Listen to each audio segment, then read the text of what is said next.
Hello! We're breaking down physics fast, fun, and electrifying, so stay curious and charged with engineer. Work energy theorem states that the work done by all the forces acting on an object is equal to the change in kinetic energy. So in formula, the net work is equal to delta KE, or the change in kinetic energy, which is 1/2 mass times the final velocity squared minus 1/2 times the mass times the initial velocity squared. For example, a 2 kilogram object is initially at rest. So we have here a mass of 2.5 kilograms. So if it is initially at rest, the initial velocity is 0 meter per second. A horizontal force does 20 joule of work on it. So our work is 20 joule. So what is the final speed of the object?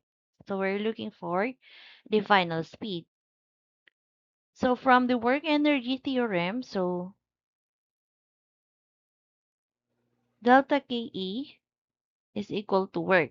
So work is equal to 1/2 mvf squared minus 1/2 mvi squared. So since our initial velocity is 0, we can cancel this one now. So our work is 20 joule. So 1/2, the mass is 2.5 kilogram, and this is our final velocity. Or if we manipulate this equation, we have 2 times 20 joule over 2.5 kilogram. So our final velocity is 4 meters per second.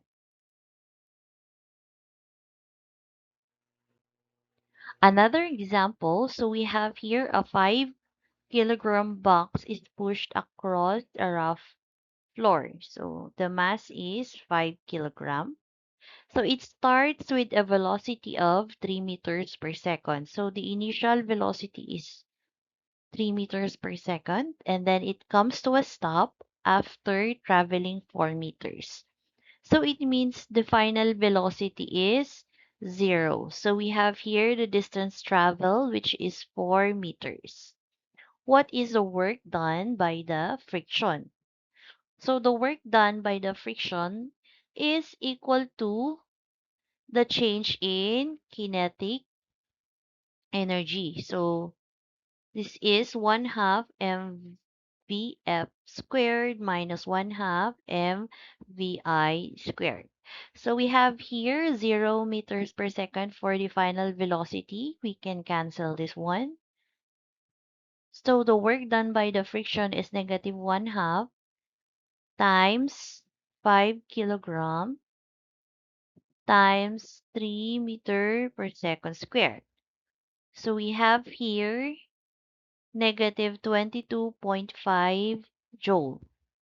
So negative indicates that friction removed energy from the system.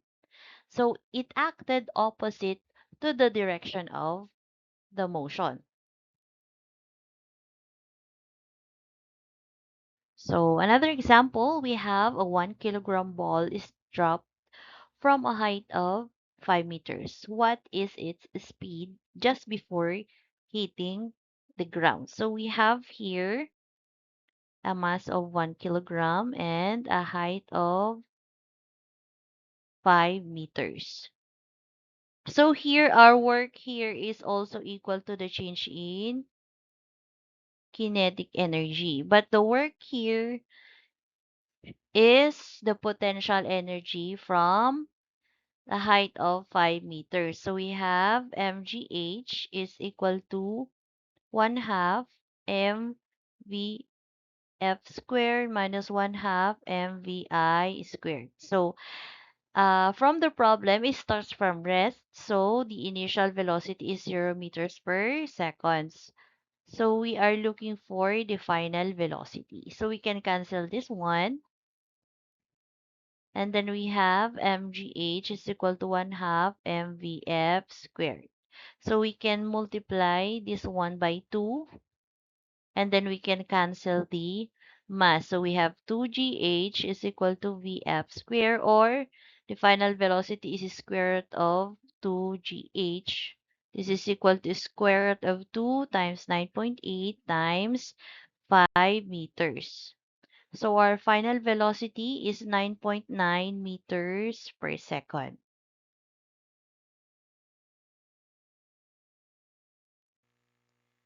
Thank you for watching Future Engineers. If you learned something new today, don't forget to like, share, and subscribe to Engineer, where learning meets engineering fun.